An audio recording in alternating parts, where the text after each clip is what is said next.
ತಪಸ್ಸು ಕಾಲದ ಮೂರನೆಯ ಗುರುವಾರ. ಮೊದಲನೆಯ ವಾಚನ ಪ್ರವಾದಿ ಯೆರೆಮೀಯನ ಗ್ರಂಥದಿಂದ ವಾಚನ. ನಾನು ನಿಮಗೆ ಕೊಟ್ಟ ಒಂದು ಕಟ್ಟಳೆ ಎಂದರೆ ಇದು, ನನ್ನ ಮಾತಿಗೆ ಕಿವಿಗೊಡಿ. ನಾನು ನಿಮ್ಮ ದೇವರಾಗಿರುತ್ತೇನೆ, ನೀವು ನನ್ನ ಪ್ರಜೆಯಾಗಿರಿ. ನಿಮಗೆ ಹಿತವಾಗುವಂತೆ ನಾನು ವಿಧಿಸುವ ಮಾರ್ಗದಲ್ಲೇ ನಡೆಯಿರಿ. ಆದರೆ ಅವರು ಕೇಳಲಿಲ್ಲ, ಕಿವಿಗೊಡಲಿಲ್ಲ, ತಮ್ಮ ಸ್ವಂತ ಆಲೋಚನೆಗಳನ್ನು ಅನುಸರಿಸಿದರು. ತಮ್ಮ ದುಷ್ಟ ಹೃದಯದ ನಿಮಿತ್ತ ಹಠಮಾರಿಗಳಂತೆ ನಡೆದುಕೊಂಡರು, ಮುಂದೆ ಸಾಗದೆ ಹಿಂದಿರುಗಿಯೇ ಹೋದರು.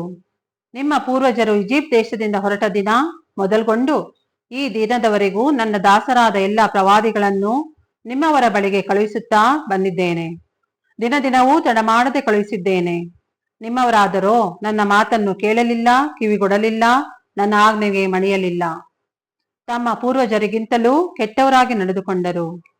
ಯೆರೆಮೀಯನೇ, ನೀನು ಈ ಮಾತುಗಳನ್ನು ಅವರಿಗೆ ಹೇಳಿದರೂ ಅವರು ಕಿವಿಗೊಡುವುದಿಲ್ಲ, ಕರೆದರೂ ಅವರು ಹೋಗುಡುವುದಿಲ್ಲ. ಆದ ಕಾರಣ ನೀನು ಅವರಿಗೆ, ತನ್ನ ದೇವರಾದ ಸರ್ವೇಶ್ವರನ ಮಾತಿಗೆ ಕಿವಿಗೊಡದ, ದಂಡಿಸಿದರೂ ತಿದ್ದುಕೊಳ್ಳದ ಜನಾಂಗ ಇದುವೇ. ಸತ್ಯವೆಂಬುದು ಅಳಿದು ಹೋಗಿದೆ, ಇದರ ಬಾಯಿಂದ ಕಡಿದು ಹೋಗಿದೆ ಎಂದು ಹೇಳು. ಪ್ರಭುವಿನ ವಾಕ್ಯ. ದೇವರಿಗೆ ಕೃತಜ್ಞತೆ ಸಲ್ಲಲಿ. ಕೀರ್ತನೆ. ಶ್ಲೋಕ. ಆತನ ಕರೆಗೆ ಕಿವಿಗೊಟ್ಟರೆನಿತೋ ಒಳಿತು ನೀವಿಂದೆ, ಕಲ್ಲಾಗಿಸಿಕೊಳ್ಳದಿರಿ ಹೃದಯವನ್ನು ನಿಮ್ಮ ಪೂರ್ವಜರಂತೆ. ಬನ್ನಿ ಸ್ತುತಿಗೀತೆ ಹಾಡೋಣ, ಬನ್ನಿ ಪ್ರಭುವಿಗೆ, ಜಯಘೋಷ ಮಾಡೋಣ ನಮ್ಮ ರಕ್ಷಕ ದೇವನಿಗೆ. ಆತನ ಸನ್ನಿಧಿ ಸೇರೋಣ ಕೃತಜ್ಞತಾ ಸ್ತುತಿಯೊಂದಿಗೆ, ಜಯ ಜಯಕಾರ ಮಾಡೋಣ ಕೀರ್ತನೆಗಳಿಂದ ಆತನಿಗೆ. ಶ್ಲೋಕ. ಆತನ ಕರೆಗೆ ಕಿವಿಗೊಟ್ಟರೆನಿತೋ ಒಳಿತು ನೀವಿಂದೆ, ಕಲ್ಲಾಗಿಸಿಕೊಳ್ಳದಿರಿ ಹೃದಯವನ್ನು ನಿಮ್ಮ ಪೂರ್ವಜರಂತೆ. ಬನ್ನಿ ಆರಾಧಿಸೋಣ, ಬನ್ನಿ ಬಾಗಿ ವಂದಿಸೋಣ, ನಮ್ಮನ್ನು ಸೃಜಿಸಿದ ಪ್ರಭುವಿಗೆ ಸಾಷ್ಟಾಂಗವೆರಗೋಣ. ಆತನೆಮ್ಮ ದೇವರು, ನಾವು ಆತನ ಕೈಮಂದೆ, ಆತನಿಂದಲೇ ಪಾಲನೆ ಪೋಷಣೆ ಪಡೆದ ಜನತೆ. ಶ್ಲೋಕ. ಆತನ ಕರೆಗೆ ಕಿವಿಗೊಟ್ಟರೆನಿತೋ ಒಳಿತು ನೀವಿಂದೆ, ಕಲ್ಲಾಗಿಸಿಕೊಳ್ಳದಿರಿ ಹೃದಯವನ್ನು ನಿಮ್ಮ ಪೂರ್ವಜರಂತೆ. ಆತನ ಕರೆಗೆ ಕಿವಿಗೊಟ್ಟರೆನಿತೋ ಒಳಿತು ನೀವಿಂದೆ, ಕಲ್ಲಾಗಿಸಿಕೊಳ್ಳದಿರಿ ಹೃದಯವನ್ನು ನಿಮ್ಮ ಪೂರ್ವಜರಂತೆ. ಮೆರಿಬಾದಲ್ಲಿ ಮಸ್ಸಾ ಮರುಭೂಮಿಯಲ್ಲಿ ಅವರು ಮಾಡಿದರಂತೆ. ನೋಡಿದರಾದರೂ ನನ್ನ ಮಹತ್ ಕಾರ್ಯಗಳನ್ನು, ಅಲ್ಲವರು ಕೆಣಕಿದರು, ಪರಿಶೋಧಿಸಿದರು ನನ್ನನ್ನು. ಶ್ಲೋಕ.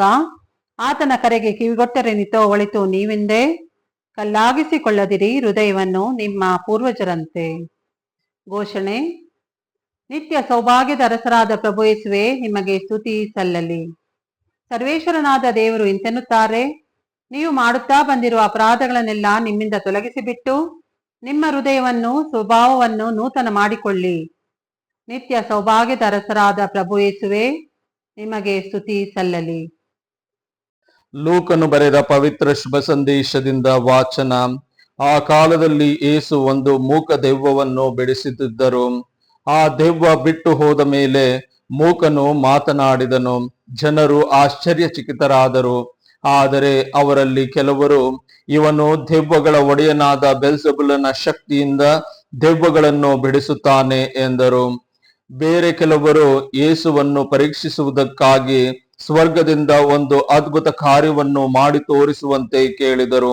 ಅವರ ಆಲೋಚನೆಗಳನ್ನು ಅರಿತುಕೊಂಡು ಯೇಸು, ಅಂತ ಕಲಹದಿಂದ ಒಡೆದು ಹೋಗಿರುವ ಪ್ರತಿಯೊಂದು ರಾಜ್ಯ ನಾಶವಾಗುವುದು, ಕುಟುಂಬಗಳು ಕಚ್ಚಾಡಿ ಹಾಳಾಗುವವು. ಅಂತೆಯೇ ಸೈತಾನನ ಪಕ್ಷದವರು ಒಬ್ಬರ ವಿರುದ್ಧ ಒಬ್ಬರು ಜಗಳ ಆಡಿದರೆ ಅವರ ರಾಜ್ಯ ಹೇಗೆ ತಾನೇ ಉಳಿದಿತು? ನಾನು ಬೆಲ್ಜೆಬೂಲನ ಶಕ್ತಿಯಿಂದ ದೆವ್ವಗಳನ್ನು ಬಿಡಿಸುವುದಾದರೆ ನಿಮ್ಮವರು ಯಾರ ಶಕ್ತಿಯಿಂದ ಬಿಡಿಸುತ್ತಾರೆ? ಆದುದರಿಂದ ನೀವು ಹೇಳುವುದು ತಪ್ಪೆಂದು ನಿಮ್ಮವರೇ ತೀರ್ಪು ಕೊಡುವರು.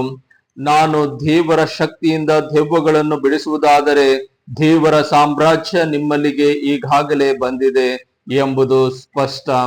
ಬಲಿಷ್ಠನೊಬ್ಬನು ಸರ್ವಾಯುಧಗಳಿಂದ ಸಜ್ಜಿತನಾಗಿ ತನ್ನ ಮನೆಗೆ ಕಾವಲಿರುವಾಗ ಅವನ ಆಸ್ತಿಯೆಲ್ಲ ಸುರಕ್ಷಿತವಾಗಿರುತ್ತದೆ. ಆದರೆ ಇವನಿಗಿಂತಲೂ ಬಲಿಷ್ಠನು ಎದುರಿಸಿ ಬಂದು ಇವನನ್ನು ಗೆದ್ದಾಗ ಇವನು ನೆಚ್ಚಿಕೊಂಡಿದ್ದ ಆಯುಧಗಳನ್ನೆಲ್ಲ ಅವನು ಕಿತ್ತುಕೊಂಡು ಸುಲಿಗೆಯನ್ನು ಹಂಚಿಕೊಡುತ್ತಾನೆ. ನನ್ನ ಪರವಾಗಿ ಇರದವನು ನನ್ನ ವಿರೋಧಿಯೇ ಸರಿ, ನನ್ನೊಡನೆ ಶೇಖರಿಸದವನು ಚದುರಿಸುತ್ತಾನೆ ಎಂದರು. ಪ್ರಭುವಿನ ಶುಭ ಸಂದೇಶ. ಕ್ರಿಸ್ತರೇ ನಿಮಗೆ ಸ್ತುತಿ ಸಲ್ಲಲಿ.